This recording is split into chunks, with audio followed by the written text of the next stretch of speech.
Welcome to Back on the Broomstick, A modern witch's spoken word grimoire. where two witchy friends from way back are reconnecting to their pagan roots after a long period of mundanity. We're rewalking the path of the wise and trying out all the latest spells, rituals, and magical theory in today's witchcraft and pagan practices. So grab your wand and your incense Your cauldron and your crystals and join us as we get back on the broomstick. Hi, and welcome to the Solarium, Chelle and Layla's warm and cozy witchy sanctuary, where the tea is always hot, the cannabis flows freely, and the scary stories abound in the firelight. Wishing you a merry Yule and a blessed winter solstice, I'm Layla. And I'm Chelle, and I hope you guys are having the most wonderful festive season right now. Because right now I'm being a little festive, and I have to bring this up real quick before we get into the whole Yule and ghost stories and solarium business. Okay, you're going to take a left turn this early in the episode? How very unlike you, Chelle. I know, I know. What you got? I got a witchy weed story for you. So I got a witchy friend here locally, and she gave me something that I am smoking today. You got a weed gift for Yule? I did get a weed gift. Nice. It's a gelato. That's some of my favorites. I love I didn't know those. what kind. I just remember that she said gelato and didn't catch the rest of the piece and feel too stupid to text her and ask her what kind. But I know it's a gelato. And you taste that it's a gelato? Can I just tell you? Like, I feel like I can. I even said this to my love last night. I'm like, I feel like I can taste the crystals. Nice. Nice. That's one of my favorite things about gelatos is they have a very high terpene content and they usually are very, very tasty. So yes, I do like a decent THC, but unlike our THC size queen over here, I prefer I'll go for taste and terpenes over the super high THC. But I do have a confession. I What's have a that? solarium confession, and do not tell anybody. Here in the solarium is a safe space. You can say whatever you want, and no one here in this wonderful sanctum of secrecy and magic would ever, ever betray a trust. So feel free. Go ahead. What you got? I was just doing stuff and pack with it. Oh, that's okay. That's fine. It's a gelato. You can do that. Everything, Okay, because for a it all second I tastes thought good. you were going to start judging me. Nah, not with a gelato. They're so tasty. You can stuff and pack those all day long. Yeah, They're I just didn't know no delicious. breaking this up, no, making it a fine. No, I just stuff and pack, stuff and pack. Yeah, it's usually got really, really good resin and nice and sticky and tasty. And see, here's the best part is that her and her love actually grow it. He's a certified grower. Someone gave you homegrown gelato for Yule? They like you. They must really like you. Like I said, her love is a certified grower, so like he knows what he's like your level of grow. So I was actually surprised at the wonderful crystal tastiness of this all, but very bright green, definitely not a dark green, a very bright, tasty, delicious. And I generally like my citrusy flavor ones. Hmm. This isn't citrusy flavor, but I love it. Yeah, I different love it. terpene profile. I think pinene and limonene are some of the ones that you like. And I Yeah. believe that gelatos are high in beta carotenoids and the pepper one that I can't think of right now. It's got some leans in it. That's all you need Oh, to it's know. myrcene. Myrcene's the peppery one that I forgot. Every hit I've taken off of it, I've thought of you. Well, thank you. And I heard that compliment in there, so thank you very much. I appreciate it. I haven't grown in a minute and I miss it. But right now, my brother is growing and he has a cultivar that he's been calling Finger Lakes Perp. I believe he's calling Ooh, Finger Lakes Perp. Quite delicious. And he's doing pretty ooh. good. He had some trouble in the beginning. We all do. Growing We is a all. learning curve. But yeah, a little purpley, nice. And it's tasty. It's Like, does it tasty. look purple? It does. It does. There's Okay. a little purple to it. It's not one of those full purple strains where you look at it and you're like, oh, that looks like one of those Well, purple I hate when they cereals. say it's purple something and then it's green as shit. No, this is definitely green, but it has distinct purple traces through it. You can see the purple for sure. So yeah, Sounds tasty. tasty. It is very good. But the reason I'm going a little lighter on the cannabis today is because I need to pay attention for my stories. I have some ghost stories. Ooh, I love a good ghost story. When we first started doing Yule episodes was way back when we were recording the Stoned Witches Hour. Stone Witches Hour. Love it. And you, Shell, told me at that time that ghost stories used to be traditional Well, around Christmas yeah. time. And that, of course, had me go down a rabbit hole. You know, there's that song that says, there'll be scary ghost stories and tales of the glories of Christmases long, long It's the ago. most wonderful time of the year song. Yeah. So it's right there. It was under our noses the whole time, but I didn't know. So yeah, it was definitely a tradition. And I think it was there's a lot of sweets in Christmas. You get gifts, you're giving things to people. So I think we like to kind of remember the darker underbelly as well to keep that balance. You have to have your Krampus with your Santa. I was going to say, we always talk about as it relates differently to magic and witchcraft, the yin and the yang, the light and the dark, the positive, the negative. You have to have that balance. Well, guess what? You also have to have that balance with Yule. So you got Santa Claus, who's taking care of all the kids that were nice, and then you got Krampus taking care of all the kids that were naughty. I Hmm. spent a couple Christmases with Krampus as a kid. I think I spent this year with Krampus. Actually, I'm going to take a quick segue for just a moment because I've also heard rumors that some people equate Odin to Santa Claus, and we've talked about that a little bit because Odin does his great hunt. There's the idea that from Samhain until Yule, the dead are roaming the land. All the recently deceased, their spirits are still here. And right around the winter solstice, that's when Odin, in his great hunt, rounds up all the souls that are still here, that are lingering this side of the veil, and rides with them across the sky, with his sleigh being pulled by reindeer, I think. Or goats, maybe? No, that's Thor that gets pulled by goats. But his sleigh across the sky in this great hunt, rounding up the spirits on the earth. So that's a ghost story, right? And he takes them to the other side of the veil. And I have started working with Odin a little bit. And holy cow, some of our listeners, I got sent an amulet that I didn't recognize as an amulet of Odin's at first. And it's just beautiful. And just today, before we recorded this, someone sent me specifically absolutely gorgeous blue. One of my favorite colors in the world is blue. Everything in my house, I swear, is like blue and green. And she sent the Helm of Awe spinner ornament. Again, blue and white. It's absolutely stunning.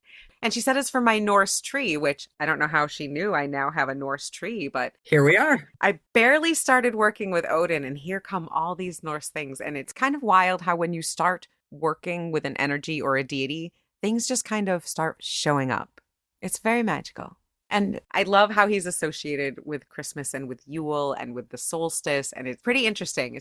Once these things start happening, Shell, with Hecate, they just start Come in coming. waves. They Come in do. waves. So thank you guys for kind of being that bearer of Odin's omens to me because that's kind of interesting. I love it. So segue over. I just got to piggyback on your segue for a quick second, and I can't let you do all the thanking without putting in my own 2 cents. Dory, I love the Krampus ornament, and thank you, thank you, thank you, Thank you, thank you. Dory. Okay, scare me. I'm ready. Scare me. So ghost stories are part of this season. The spirits, the dead are here, and we need a little Krampus scary with our Santa suite. So for my stories, I have 4 of them today. Overachiever. You know how I like ghost stories? You do. Well, I couldn't pick just one. I did not do a lady in white, even though I do adore Oh, them. thank God. I did haunted dolls. Ooh. I have 4 of the most haunted dolls to talk about today, starting from the first haunted doll to ever be sold on eBay, Harold the Haunted Doll. If I knew they were selling haunted dolls on eBay, I sure as hell would be on eBay a whole lot more. Go on eBay, woman, because there are hundreds, if not thousands, of supposedly haunted dolls. So you'd need to go on there and you'll need to use your witchy senses as you scroll through because, okay, between you and me, I think a couple of those haunted dolls might not be haunted. No. Yeah, I know, I know. It's hard to believe that someone would tempt fate like that and put out a not haunted doll. And on the other hand, Chucky could be showing up at your door. No, let's not, please, out of law, out of law. Let's not invite this. Let's not invite.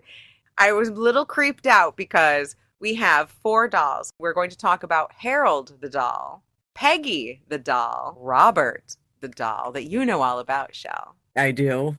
And last and creepiest and maybe the most murdery, Ooh. Annabelle the doll. I have some opinions on Annabelle, so I can't wait for this. As I was researching these doll stories, I've had some weird stuff happen. And most recently, Chelle, tell the listeners when we first started talking, as we were getting ready to record, what happened? You know, you were, it was almost like this trippy, wavy, like right out of Woodstock music video kind of thing.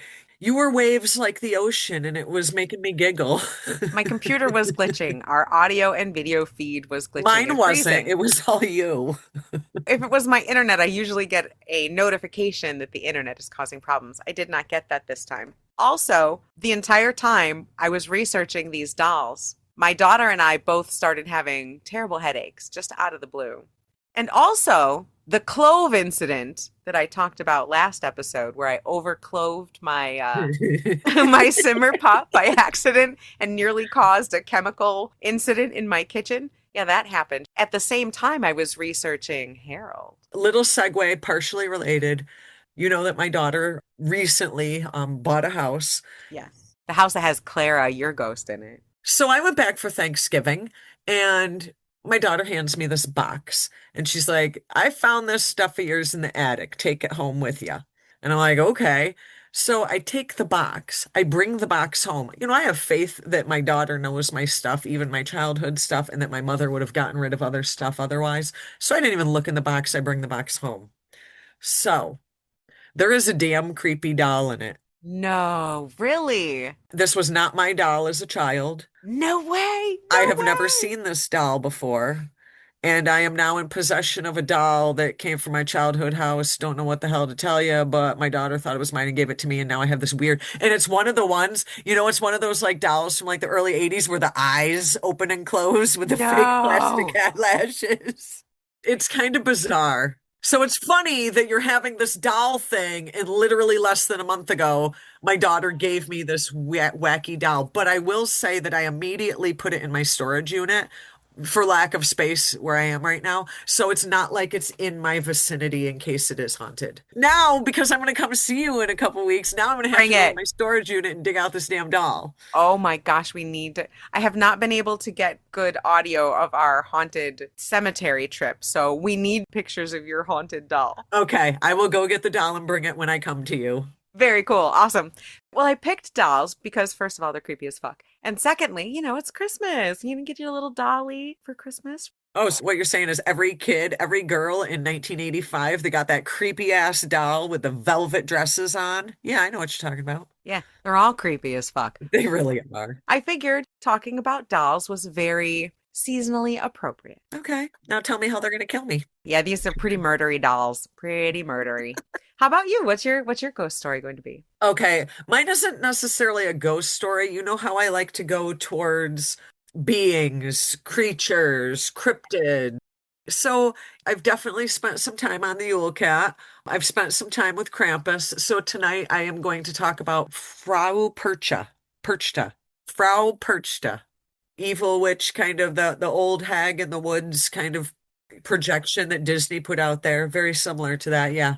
Oh, interesting. All right, very cool. So we have a witch from folklore that has to do something with the solstice or Christmas, and four creepy freaking dolls.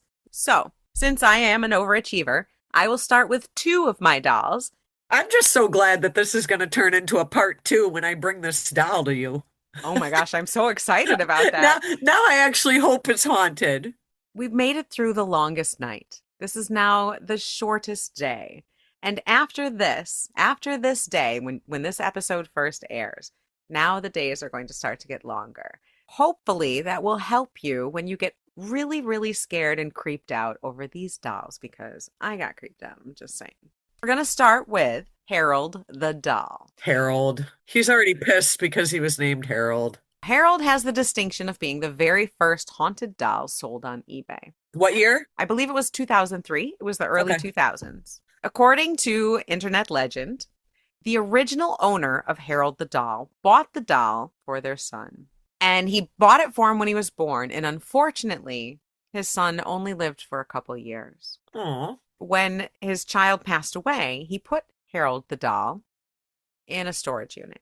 Oh shit. Now you're really starting to creep me out now that I told you I put this doll in the storage unit. Oh, yeah, it gets worse. This Come isn't the first time on. Harold's been in a storage unit. And Okay, here Harold we does go. not like to be disrespected. So we need to be nice to Harold. Supposedly, Harold sat in this shed for about 60 years. And then the gentleman decided he could finally part with this doll of his son's. So he sold it at a garage sale for $20. Okay, makes sense. After he sold it, he ran down to the guy who bought it from him and said, I'm sorry I sold it to you. I didn't mean to. I actually have to tell you that the reason I put it in the shed after my son died is because we kept hearing the doll singing and talking. Oh shit. We'd go into my son's room and the doll would have moved places. We kept hearing noises coming from the room that the doll was in. He didn't say any of this to the guy before he sold him the doll. Here, wait, let me take your money first. Yeah, right. So then he says he brought in a priest and they tried to burn the doll and it wouldn't burn. So that's when he decided to get rid of it. So the guy's like, yeah, okay, I still want the doll, and left. That would totally be us. Absolutely. We'd be like, oh, I wanted more. So then this takes it home, tells his wife about it, and then shit starts going bad. I shouldn't laugh. Everyone in the house started having chronic migraines, like literally within days of buying the doll. They started Oh. hearing children's voices in the basement where the doll was kept, laughter, crying. What kind of doll was this? Was this one of those porcelain dolls or was it like a stuffy? Harold the doll has porcelain head, hands, and feet, and a stuffed body, but he's Okay, okay. naked other than that. And he has like the eyes that open and close. God, I hate those. Now, supposedly, when his eyes would open, people would get sick. And the gentleman who bought the doll from the person who originally had it said his cat even died shortly after they brought the doll there. Oh shit. Yeah. And so the doll would change rooms. It was bad. So he put it in a box, an armadillo box, and kept it in his basement. And then finally decided this is too much. I can't handle it anymore. I have to get rid of it. And that's when he put it on eBay. Disaster after disaster. Right? And it was listed as haunted doll, no returns, and said you had to ask questions before bidding. The person who originally won it for $700, but she didn't pay because she said she was having trouble before she ever got the doll. There's your sign. The second person got it for $300 and then sold it almost immediately because of the hauntings and problems that were happening. So she sold it immediately to a friend. That friend heard about the strange things but didn't care. Within a month, got a brain tumor and supposedly died. Oh shit. Then another friend took the doll and he fell downstairs to his death. Oh shit. So at least 2 deaths have been attributed to Harold the doll. Now, other owners have said this doll moves around. They hear the children. They've locked it away. Anyone who comes into contact with the doll, if they say anything mean, if they take his picture, if they do anything negative, they get headaches, they get migraines. Some people say that this doll is cursed and that there are spirits trapped in the doll. It was purchased in 2004 by a gentleman named Anthony Quinata, who's a psychic and a paranormal investigator. He has been trying to investigate Harold the doll ever since. And he does say that unless the doll is wrapped up and put away, people get sick, they get headaches, and bad things happen. So that's Harold. Well, why doesn't someone ask Harold why he's mad? I think they have. There's a lot of different stories, but supposedly he's haunted by a demon. Maybe a demon killed the child that he was given to and then went into the doll. Maybe he's Okay. inhabited by 5 different spirits. But apparently, Anthony Quinata is trying to get to the bottom of it. And interestingly, when I was searching around online to try and find information, this is one of the few dolls that does not have a wiki page. Interesting. And a lot of the pages associated with this particular doll, I had to use the Wayback Machine so that I could see them because they're no longer available on the internet. Interesting. It was weird. It was very weird. And some people say when they look at pictures of Harold, even just looking at his picture, so caution, if you're going to look him up, people will say that just looking at pictures of Harold the doll is enough to make you feel physically ill or give you a headache. You know damn well I'm going to Google that. You'll have to tell us. Tell us what happens. I will. I will. The first time I looked at Harold the doll, at a picture of Harold, that was when I first started having trouble with my computer. Now, granted, my computer's very old and is on its last legs. So, coincidence? I don't know. The next time I looked at a picture was just before I got on to record with you. And that's when we were having trouble recording. So, maybe, maybe not. You'll have to let me know if you have any issues. Interesting. Interesting. The second doll I'm very interested in because this doll, I think all of these, but this one was featured on an episode of one of my favorite podcasts, and that's why we drink. This episode has a warning attached to it Ooh. because if you listen to the Peggy the Doll episode, people apparently get sick, physically, violently sick. And it's enough of a phenomenon that it's written about. You can find it. If you look up Peggy the Doll, Uh-huh. and that's why we drink, you'll see story after story after story of why people won't listen to that episode. Interesting. And I've never heard of Peggy the Doll, so this is actually a brand new one for me. Well, Peggy the Doll is one of the most haunted dolls in the world. Supposedly, this doll was causing the owner nightmares, fevers, and hallucinations. No Ooh. matter where the doll was put in the house, it would move, and they couldn't stop the nightmares. Oh. Peggy's claim to fame is just looking at her will make you sick, that she's going to Oh. cause nausea and general discomfort. People report computer issues with when near Peggy or when researching Peggy, computer screens freezing, sense of dread, and terrible, terrible headaches. Jane Harris is one of her original owners, and Jane is a British paranormal investigator, has collected over 80 cases of people who have had physical symptoms after looking at photos or videos of Peggy. Oh. Other people will actually have visions when they see Peggy. What they all describe is the same type of thing. And it's usually mental institutions, walking down the hallways of mental institutions. They'll all describe very, very similar things. Similar things. Interesting. And haunted dreams and terrible dreams, nightmares of being in a mental institution, of torture, feeling hot and shaken and just feeling physically sick are very common. Again, this one investigator has over 80 cases of people feeling physically ill. She's been studied by psychic mediums. She's been on a lot of different shows. And they think that Peggy is haunted by a woman who was born in 1946 in London and who died of some type of chest condition, maybe asthma or maybe influenza or something that got into her lungs, maybe pneumonia. And this woman apparently hated clowns, which is an important fact. They say she's very restless, possibly has ties to the Holocaust, may have been a Jewish woman who was killed. They're not sure, but she is very tormented. And just looking at this doll is enough to cause people to have problems. Other people will say that when they look at the doll, the light bulbs in their room will go out or will explode. And if you ask Peggy nicely to stop bothering you, she usually will. So being nice to her helps. So where is she now? This woman, Jane Harris, acquired Peggy the doll from its original owner when the owner couldn't handle the paranormal activity any longer. And Jane is the one that did the original research on Peggy the doll. In 2016, the show Deadly Possessions with Zach Baggins did an investigation on the doll. And he was so impressed with how haunted Peggy the doll was that he purchased the ghostly item and brought it to the USA. And she is now located at his haunted museum in Las Vegas, where she is continuing her terrifying streak of hauntings and negative effects. But prior to Zach having Peggy, Jane was determined to get to the bottom of why Peggy was so haunted and caused so many paranormal events. So she did a lot of tests, including using pendulums and seances, and took copious notes. And during one session where she took a bunch of notes and then left for the evening, when she came back the next day to check her notes, the book was gone.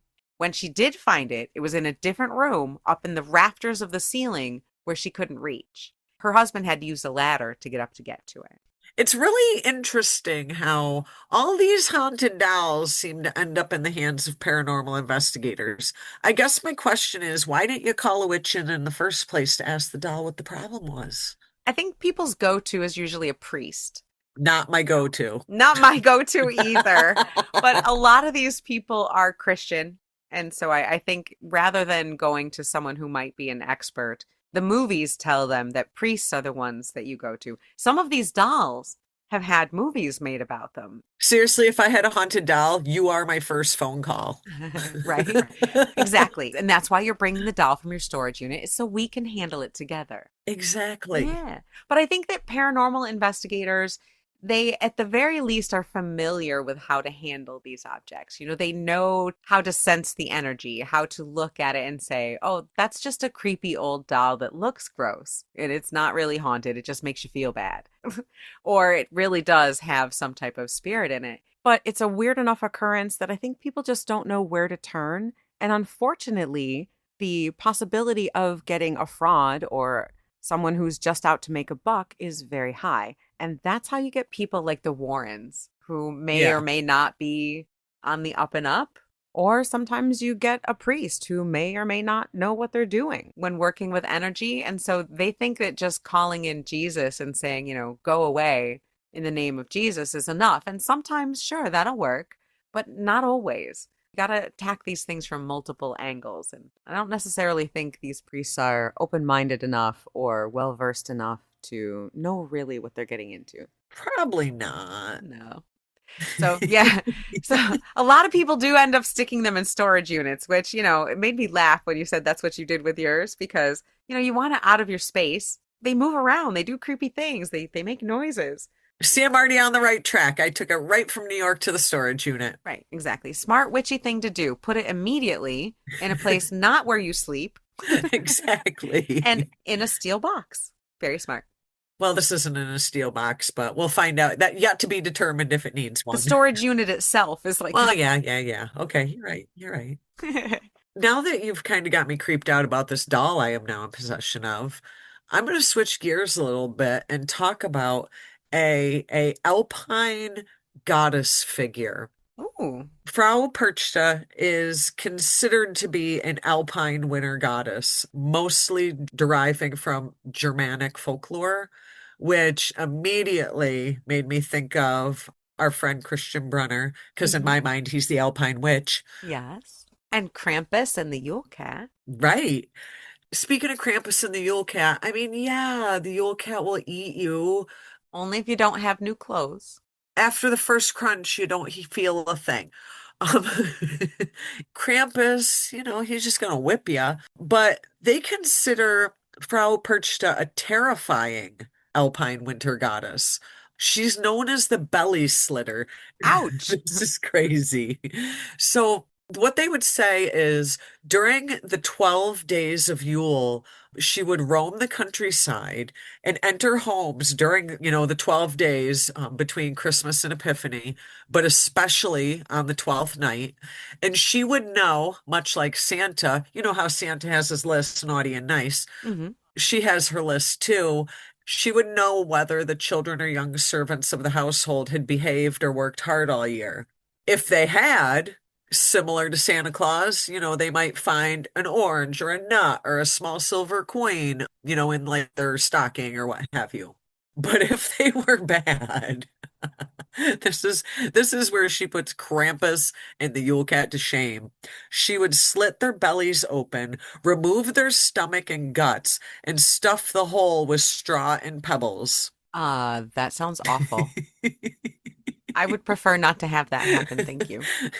She would also slit their bellies open and stuff them with straw if they ate something on the night of her feast day other than the traditional meal of fish and gruel. Ew, So it's really? ba- it's basically like when you go to your aunt's house And she's serving some sort of weird, gross concoction. and your mother says, "Eat it or die." Like that was a legit No. threat. If you even sneak a little bit of something yummy Belly to tide slit, you over. belly slit, No, belly that's slit. terrible. Oh my goodness. No, I like food way too much for this goddess. No, no, that sounds awful.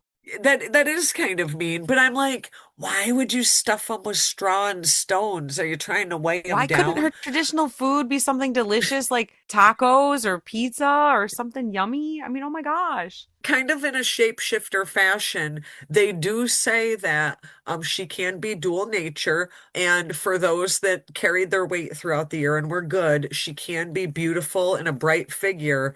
But for those who had not been good, she can be a grotesque old crone with fangs and an iron nose with a tattered cloak. And they also say that when she would open her cloak wide, the ghosts of naughty children basically filled the back of her cloak. Oh, damn. She sounds terrifying.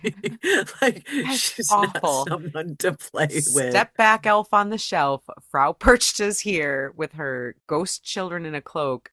Be good. Be good, kids. Her other big thing is that she did not like anybody spinning during the 12 days of Christmas. So, Like twirling or like like spinning back thread? back in, when you're talking hundreds of years ago, like spinning thread, the I spinning gotcha. wheel. Basically, they needed to work, but not spinning thread was her Oh, thing. I see. So all your spinning had to be done by Christmas Eve or you were in trouble.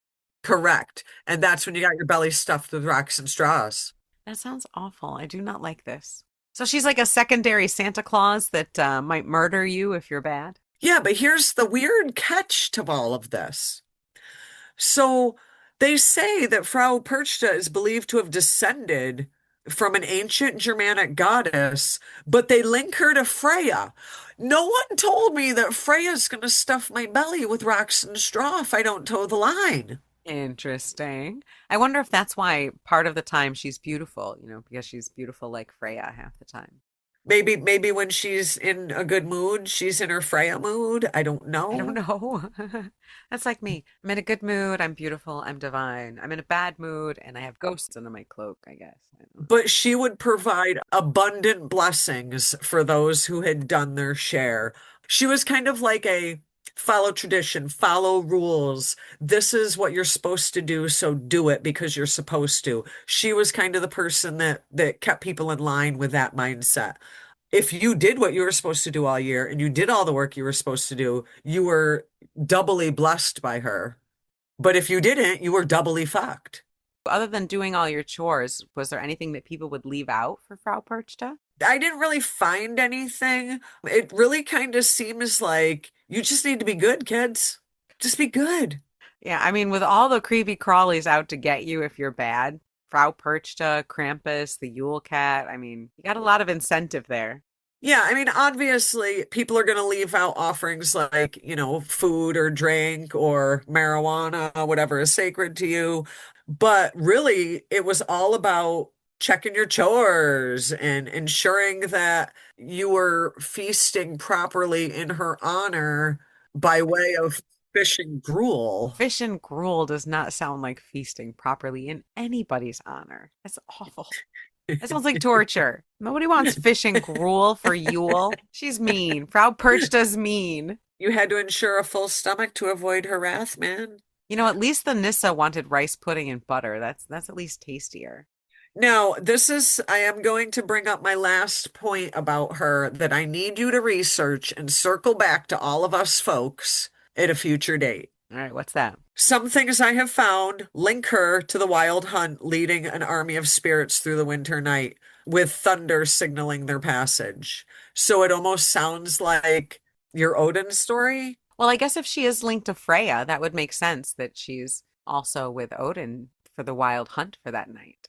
Yeah, so be good. That's all I can say, because rocks and straw, that's got to be painful. Yeah, yeah, exactly. And you don't want to get caught up in the wild hunt. As fun as that sounds, it's not a good time. People usually hid in their houses and closed up their doors to make sure that they did not get caught up in the wild hunt. And I think that's maybe the distinction that I've kind of always had in my mind between the veil being thin at Samhain and the veil being thin at Yule is at Samhain, it's more that communication, and at Yule, just be careful you don't get caught up. Yeah, Yule is more about saying goodbye, I think. There's that communication. Now it's time for them to go to rest. Thank you. We love you. It's the blessings of the beloved dead. It's honoring them and the year and putting all of that to rest.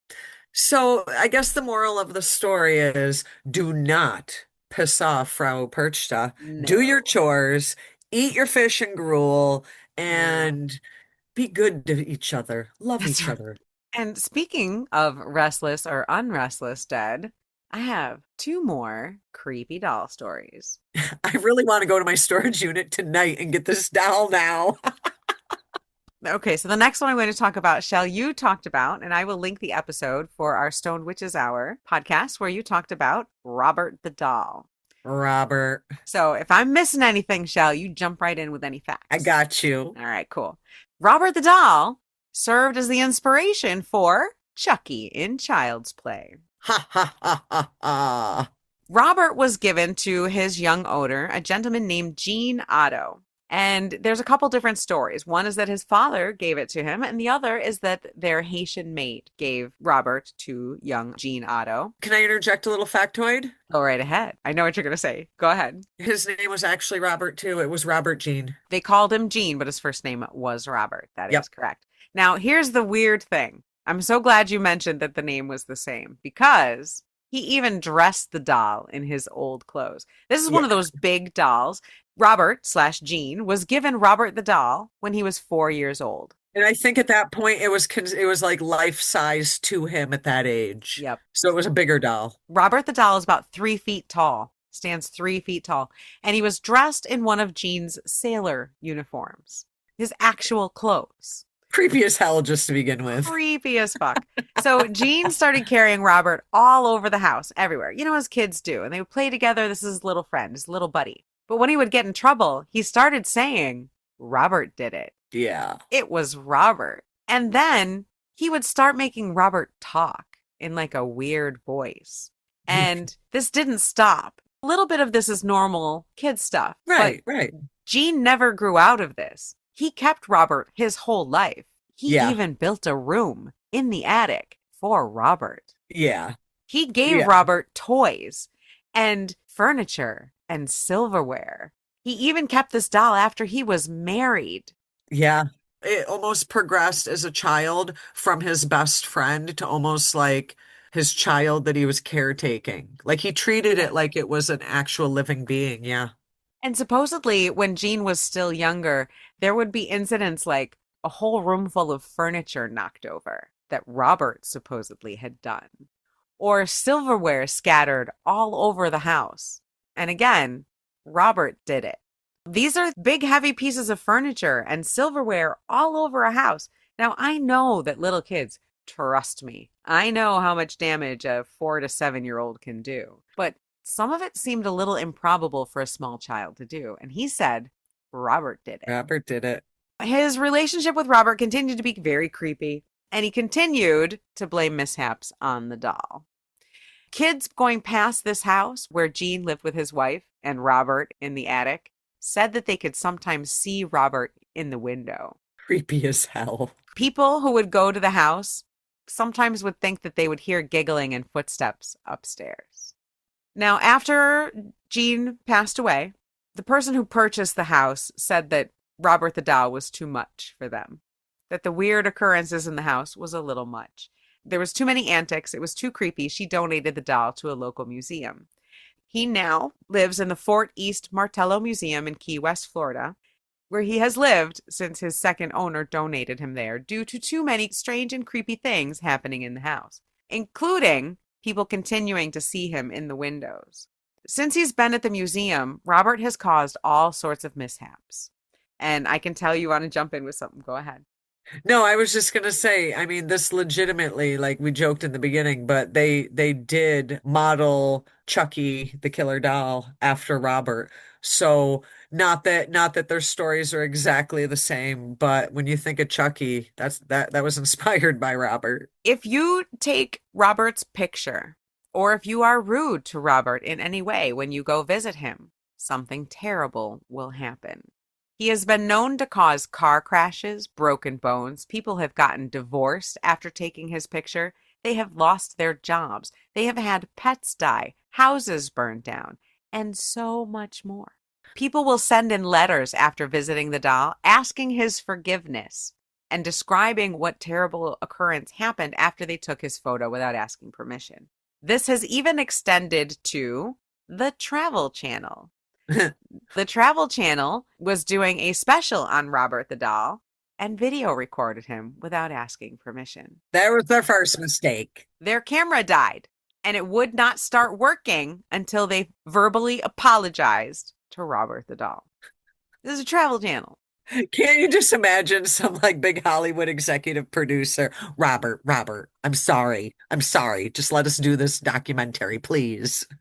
So, in addition to letters that he gets sent every single day begging his forgiveness and asking him to stop having misfortunes befall them, they also get gifts. People think that Robert has a sweet tooth. So, in order to appease him, they'll send candy and sweets. They will also send money and sometimes joints. The museum curator says they do not consume anything, including the joints, for safety reasons. They're a museum. They don't do that. I would totally consume the joints, I'm not gonna lie. So would I. But yeah, so that is Robert the Doll. Now, the last one, the most creepy one, has been in the news very, very recently for a tragedy that they say is not related to her in any way. But of course, people are saying that it is anyway. I know the story of this doll thoroughly, and I also kind of really followed closely the tragedy that most recently happened. And I'm going to let you go into what that is, but I am going to say this will be the one time where I probably will say, I don't think the doll was involved. Yeah, I don't think so either. I think this is a terrible coincidence. But Annabelle the doll is an unassuming Raggedy Ann looking doll. Unlike the other dolls, she looks like a doll. The other three dolls kind of look like human babies, or I mean, Robert the doll is more stuffed and has a sewn face, but even he kind of looks like a person. But this is like that traditional Raggedy Ann and Andy doll, Yeah. yeah. You're expecting, because of, some of the conjuring, I think, was made about her. Yeah. You see that doll and it's creepy looking. It does not look like Raggedy Ann. No. So she doesn't look creepy, but she's terrifying. Annabelle started because in the 1970s, a woman gave the doll to her daughter Donna, who at the time was a 28-year-old nursing student. This was in Connecticut. She'd gotten the doll at a hobby store and gave it to her daughter as a birthday present. Donna was going to graduate from nursing school and lived in an apartment with her roommate Angie. Shortly after getting this doll, Annabelle, weird things started happening in the apartment. The first was that the doll never seemed to stay put. They'd put the doll on a shelf, they'd come home, it would be on the couch. They'd put her on a table, she'd be on a counter. It kept moving. Sometimes it would even be found upright, standing on its feet. Sometimes she'd find it in her room, on her bed, with the door closed. I would die. I would literally die. So this paranormal activity started to escalate. As you know, from all sorts of things that we have researched, it usually does start out small. And then as you start paying attention to it and tensions and fear starts happening. It's a snowball. So this escalated. They started finding notes written around the house. The thing that kills me with Annabelle is like the other dolls look creepy and they look deranged. Annabelle looks sweet. She looks normal. She looks sweet. She looks like a Raggedy Ann doll. Yeah. She started leaving notes to, I think it was either a friend or a fiance of one of the two women, Lou. Annabelle didn't like Lou at all. And so things would escalate whenever Lou would come over to the apartment. They had a psychic come over to investigate the doll and had a seance. And the psychic said that the doll was inhabited by the soul of a young girl who had died where those apartments had been built when she was 7 years old. Oh, that's shitty. The girl's name was Annabelle Higgins. And Annabelle said she wanted to stay there with those girls and just be loved. She just wanted someone to care for her. So the girls gave her permission to live in the doll. Oh, God. I see your face. I see your face. I'm just like, why? So after that, of course, it got worse, including they said the dolls started leaking blood on occasion. Lou got pissed off, even more upset. And these notes started saying, danger, help me. And Lou, whenever he would stay there, would have nightmares. And he was determined to get the girls to get rid of this doll. He said Annabelle was not nice, that she was evil. Which probably pissed off Annabelle even more. He says one night he fell asleep on the couch and he woke up. He had that like sleep paralysis Uh-huh. and he thinks he was dreaming maybe, but he saw Annabelle at his feet start sliding up his Oh legs, Lord. Oh Lord. Oh glide Lord. over his chest, and then start strangling him. Oh my God. He said he was asphyxiated, paralyzed, and blacked out. Oh my God. He woke up the next morning and was absolutely certain that it was not a dream and that they needed to get rid of this doll. Oh, it probably wasn't a dream, my friend. He also got attacked. He supposedly had claw marks on his back from Annabelle. The girls contacted another priest and a psychic who contacted the Warrens. That's all I'm going to say about that. The Warrens came in and got involved and said that Annabelle was possessed by a demon. So the girls gave the doll over to Ed and Lorraine Warren, and they took the doll back to their house. On the drive back to their house, they almost got in a car crash, and they also continued to have supernatural events. So they put Annabelle in a glass case and said to leave her alone. And of course, people visiting continued to have problems and issues with the doll. After Ed and Lorraine Warren passed, the doll, as well as a lot of other contents, passed to other people. I'm actually starting to feel really sick, to be honest. I'm not joking even a little bit. I feel like I need to go. Okay. I'll text you. Okay. Like, what the fuck was that? I'm gonna say it's a coincidence. You can call it a coincidence all you want. You and I have recorded literally hundreds of podcast episodes, Yes, and not one time never, have you literally had to just been like, I'm sick, I gotta go click off. Like never. never, Even when never. you've been sick, you've never No. like So, a couple things. What just happened is as I was talking about Annabelle, I started feeling physically sick. and your face was getting bright red. Like I could see it. Like you're like you got that look of I am gonna throw up my cookies right now. I was trying to fight it. I was hoping it would go away, but it just kept ramping up. You know, when you feel like you're going to get sick, but you're just trying to get through and it just getting worse. And I got to a point where I was going to be sick right here on my microphone if I did not leave. What the heck? Now, the reason I'm saying it's a coincidence is because I am lactose intolerant. Cheese does not usually bother me, but I will take medicine. You know, you just take that like lactase or whatever it is. You take the Yeah, yeah. medicine if you.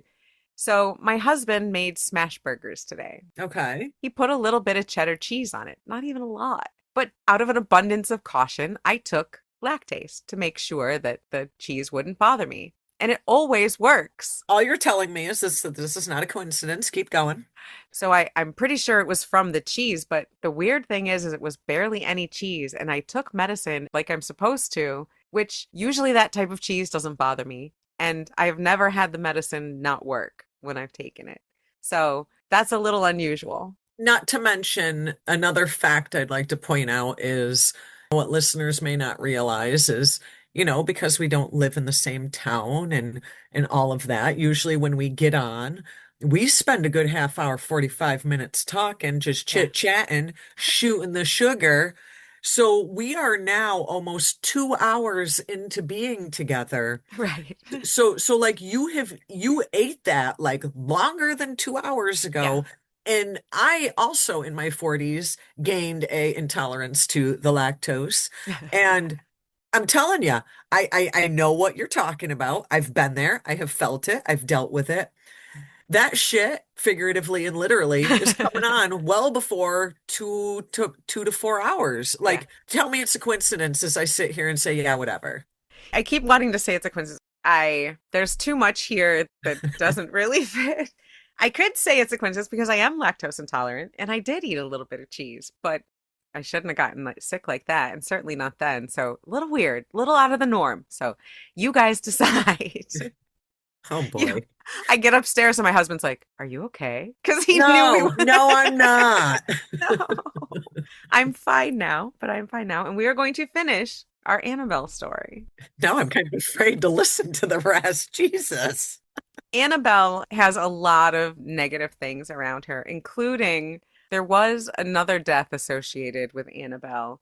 Again, this is another one where you have to respect the doll. Respect the doll, or she will cause problems for you. And supposedly, there was a gentleman that went there that, against all warnings, was told repeatedly, and he just said how much he did not believe in Annabelle and was really nasty to her, I guess. Unfortunately, that gentleman died in a car crash on his way home from the museum. So she doesn't fuck around. I'm always a big fan of fuck around to find out. Everybody knows this, but I also know where that line in the sand is. And when it comes to entities like Annabelle, there's a line in the sand, and you don't even put your big toe near that line, let alone over the line. I do feel that it is possible that the energy of something could be corrupted. I do also feel that something could be haunted, that things can have entities or energies attached to them. Totally agree. I don't think it happens that often. I think it's one of those things that requires an intense amount of energy and just the right circumstances. So I'm pretty sure that at least a couple of those dolls on eBay are probably not haunted. I'm thinking no. Maybe all of I'm them. think I'm thinking no. Maybe no. But there's a lot of shit around Annabelle. There's a lot. Now, after Ed and Lorraine Warren passed away, their things were eventually sold. And I believe their possessions were auctioned off, if I'm not mistaken. They were, and we'll get to who owns those in a moment. But I do know that for a little while, Dan Rivera, who is a paranormal investigator, was on a road tour with, I believe, the New England Society for Psychic Research. That is correct. Yep. And in his possession at that time was Annabelle the doll in her case. And he was on tour with her. Now, Dan was a believer in Annabelle, and he was hoping to find information. And in July of this year, July of 2025, he was in Gettysburg, Pennsylvania, in a house that was reportedly haunted. And in his possession was Annabelle the doll. You're taking a haunted doll to Gettysburg. Like, that's a recipe for disaster right there. And unfortunately, on July 13th, Dan Rivera passed away from a heart attack in that house. Now, Annabelle was not in the room with him, and it was ascertained that he did pass away from a heart attack, which is natural causes, and that he did have heart issues. Not supernatural. I do have a little tidbit that I want to add to this. I know someone personally who is also a member of the New England Paranormal Society. They were not a part of this tour. I will say that they were not a part of the Annabelle tour whatsoever, but did know this person kind of met a couple of times. They weren't big friends. But anyway, so I know someone who met this person on occasion. I will say that this person did have a pre-existing heart condition. Yeah. That sounded like it was like a serious thing, one of those things that the older you get, the worse it gets. And I feel like there's been back and forth in the psychic community, was it Annabelle related? Wasn't it Annabelle related? I feel like no. And the person that I know that knew him also feels like it was just sometimes your damn number's up. Right. And from everything I've heard, Mr. Rivera was in his early 50s with a known heart condition. And he did pass away from a heart attack. So I'm not saying Annabelle's good. Do not mistaken my words. But I don't necessarily think that this particular person's death was Annabelle related. it's just one more unfortunate coincidence to add to her legend. Recently, comedian Matt Rife and a ghost hunter from TikTok named Elton Casty purchased the Warrens' home, including all of the contents, including Annabelle. God, go imagine owning that house. Shit. So I believe they are going to be fixing that up and opening that museum. So keep an eye on their stuff and see where Annabelle ends up next. I'm almost half tempted to want to go to Connecticut and see it.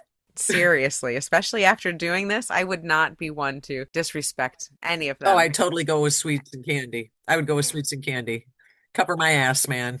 Yeah, so there you go. There's our 4 haunted dolls in case you're thinking of getting someone a creepy doll off of eBay for Yule this year. You have creeped me out a little bit, but I'm still going to the storage unit and bringing the doll with me when I come to see you. And I will make sure not to have any dairy products whatsoever the day that you bring that doll over. I'm taken aback because like I said, that is not like you. It is not, No. that's not your MO. And to kind of sit here and watch it happen in real time, I was like, what is going on? I was almost afraid to say anything. I'm like, she's not gonna believe this, but I need to go, like right now. No, no, I was like, what is going on? Shit. All right. Well, so happy Yule, everybody. Happy winter solstice. I hope you enjoy these 12 days of Yule that go from December 21st to January 1st. And if you have a scary, creepy Yuletide story that you love, email it to us because we just want to know. And if you do own a creepy haunted doll, totally email us because we Yeah, we definitely need to need know. we need to know. I would love to know. My collection of creepy divination things that may or may not be haunted has been growing. So I love all these stories. Send them to us. Tell us all about them. Yes. We hope you're enjoying your Yule holiday between the solstice and the calendar new year. And we hope none of you got eaten by the Yule cat. Please, folks, be good, do your chores. Don't be a spinster on the 12 days of Yule. We don't want Krampus. We don't want the Yule cat. We don't want Frau Perchta coming after you. It's all about Santa and just love one another. Can't we just all love one another Keep it sweet, keep it nice. and keep it witchy?